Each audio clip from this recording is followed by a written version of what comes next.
Any update on Travis Konechny's season option for you tonight? No, he's not playing tonight, and I don't have a bunch of information. Still being evaluated. Is there potential this could be long-term, or are you just not even that far along? I have no idea. We'll get you the information as quick as we can, but I have no information for you now. But he's not playing tonight. How about a goalie, John? Carter. Looks like Tanner Lozinski and Zach McEwen are also back on the ice for morning skate today. What is their timeline here for? No idea. The first time they'll be on the ice with us today. I have no idea what their timeline is. So in terms of lineup, if Konechny isn't coming back in, how does that work? Is it the same lineup as last game? Or? No, Bellows will be out and Bronner will be in. Yeah.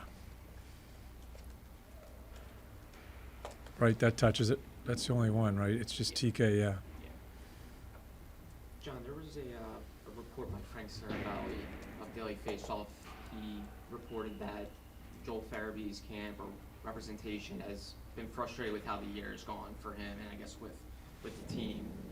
Have you been made aware of that report, and do you have any comment on it? Who? Frank Sarabee of Daily Faceoff, national reporter. And Joel's camp, Farabee's camp has been frustrated with how his agent? Is that what we're talking? Yeah, has been frustrated with how the season has unfolded. Do you have any comment? No, this is really the first I've heard of it. Okay. Agents should just stay out of the business. How do you feel like your relationship has gone with Joel? And obviously he's had a tough year. It's been a hard year for Joe. Has had some good games. Like I said, it's hard to evaluate Joel this year because, quite honestly, high marks for him coming right back from that operation. But it's been up and down. I don't know what else to say. He'll go tonight. I think he's playing with Lotz and Lixie tonight. Keep on putting him out there, see where it goes. But this is news to me. Is his agent popping off? Is that what it is? He's popping off in the media that he's pissed off about Joel? Oh, for God's sakes. They should just shut up. How do you, as a coach with someone like Joel, how do you balance? Because obviously you're trying to implement accountability and, holding guys to a high standard. How do you balance that with the knowledge, and you've straight up admitted that surely the fact that he came back quickly from that surgery, he didn't have a full off season. How do you balance, cutting a guy some slack for that while still holding him accountable for his play? Yeah, and I think I have. I think I've been fair as far as the ice time Joel's got. Didn't get much in Calgary. Came back with him in Edmonton, but throughout the year. Again, he had a few weeks that I thought he played really well. I've said to you guys all along, I think he's really important here. Judging from what people have told me how he played and what they expect out of him, he's a really important guy because I think it gives you another offensive guy that can help you out maybe in a couple of lines, trying to get two offensive lines as we push forward here. So. I still hold that thought. I think it's been a struggle. I've kind of left him alone and try to let him work out of it. I think he's been inconsistent, but he's going to keep on playing, and we'll see where we go with it. But I want you to understand that going into the season, as I told Chuck, he gives you some balance because I think he can play him on both wings. I played him at center the other night, not for long. But I didn't realize that he could play center. Chuck told me that he could. That's a really good thing for a coach to have in a player. So we'll see. Again, there's not going to be anything for free, and I really don't give a damn what his agent's saying. Kind of as a follow-up to that, do you think, in terms of the impact of the surgery, the off-season, that this is the time of year where that really can rear its head because you wear down over the course of the season? I do. If you didn't have the offseason to build up.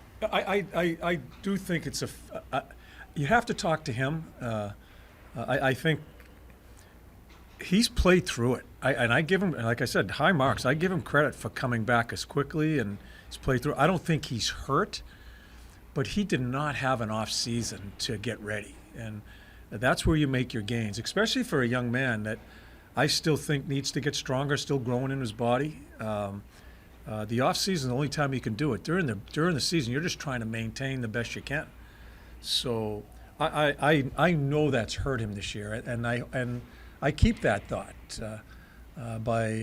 In any stretch, I have not given up on Joel Farabee. I think it's really hard to make an evaluation on him this year. You said earlier in the season that Sam Ersson was the best goalie in training camp, and I know we're going way back. He was. What did you see, not so much in his play, but you always talk about the mental makeup. What did you see either on the ice in his approach or talking to him in the locker room that made you think he could be the kind of guy that he has become, and how have you seen that I grow? didn't. I didn't even talk to him during camp. Okay. I didn't. He was the best goalie in camp just through his play. Okay. Yeah, so not even talking to him. But the more I've watched him and watched how he reacts to situations, how he handles himself as you're in the season. You know, I didn't even know who the hell he was. I didn't know half the guys in camp. But as I watch him during the season, how he handled the situation in Carolina, how he practices, just obviously spoken to him during the year.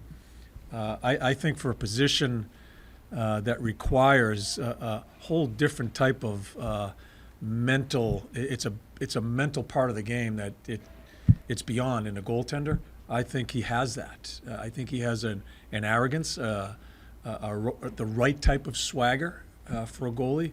I think Carter's different person, but I think Carter has done a terrific job in that part of it too. Really encouraged with those two guys. Sandy's still trying to find his way.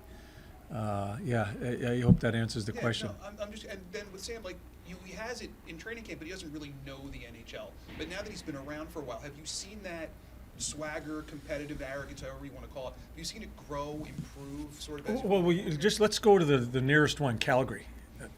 Plays unbelievable to give us a chance, right? First period, unbelievable saves. To me, Toffoli's goal, lousy goal. Lousy goal, lousy time. What happens? Some goalies would let in 3 others, and maybe a couple of bad ones even at that. I thought he just grew, and he stood in there and wasn't tentative at all. That's when you find out about a mental makeup in that type of situation. And then they tie it, right? And does he get tight? Nah, he just plays. And that's when you see what you have in the mental aptitude, the mental toughness that he has. Is it reminiscent of any goalie you've had in your career? Oh, God. Guys you've been around? Yeah, it's tough for me. Off the top of my head, it's tough for me to career. I've been fortunate dealing with some goalies that, with Hank and Bob, and we have some really good ones. Hobby Boulin. I watched Nick Hobby Boulin grow mentally from back when I was an assistant coach in Phoenix when he was there to being a head coach in Tampa when he was there, grow tremendously. But it's hard to make a comparison. I'm too old to remember all that stuff. But that's all you have to look at is what happened in Calgary.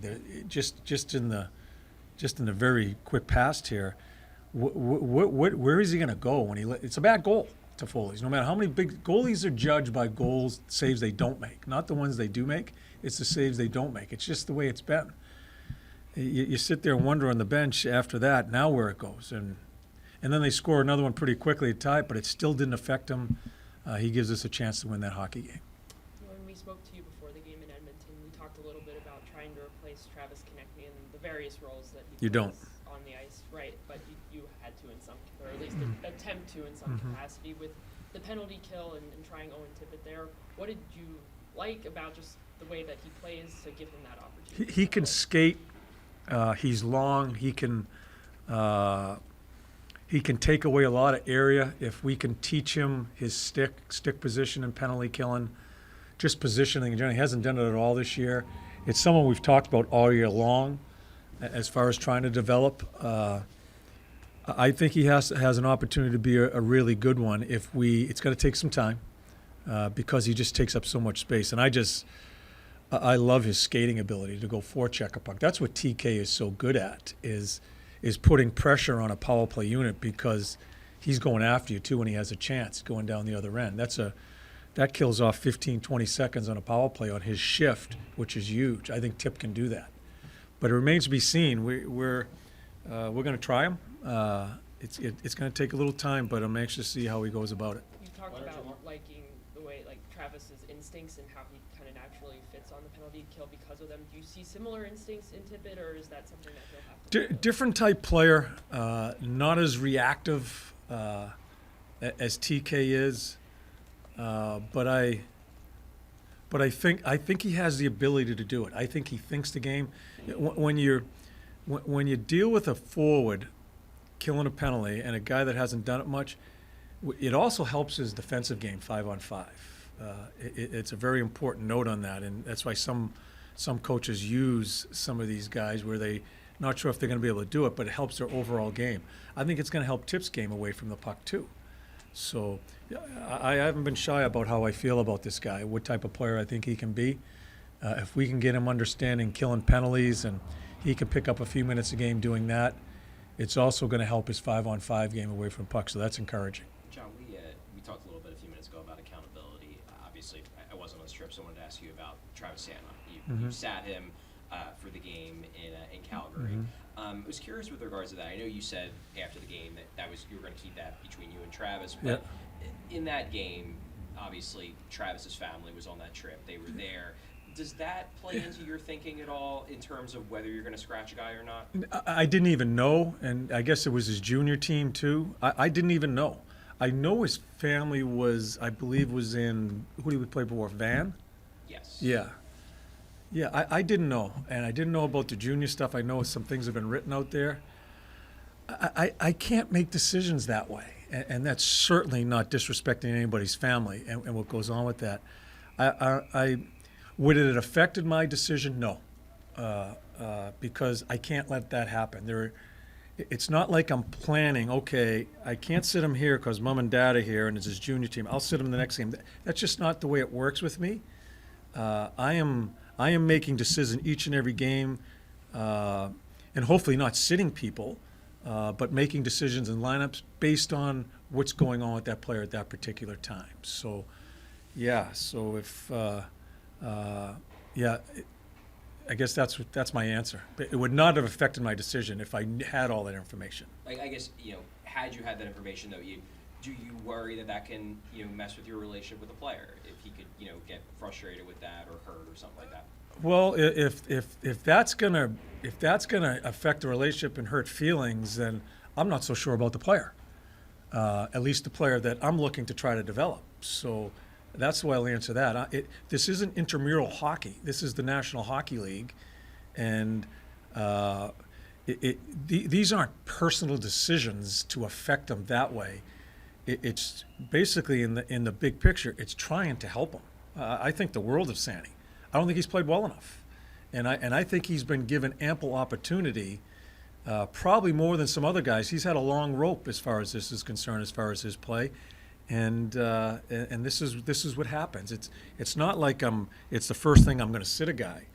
We go through a number of different things along the way, and Sandy we've been very patient with. Like I said before, he played 1 month there. He was really good, and I went to him. I said, now you're screwed, because I can see it. Because I didn't know who he was. I didn't see it early on. Saw it for a month, and I said, man, we've got something here. Haven't seen it since. And sooner or later, you're going to give another guy an opportunity, or maybe you don't think he's listening to you, whatever it may be. Sometimes you get sat. But if that's going to hurt feelings, then we're certainly down the wrong road with the player.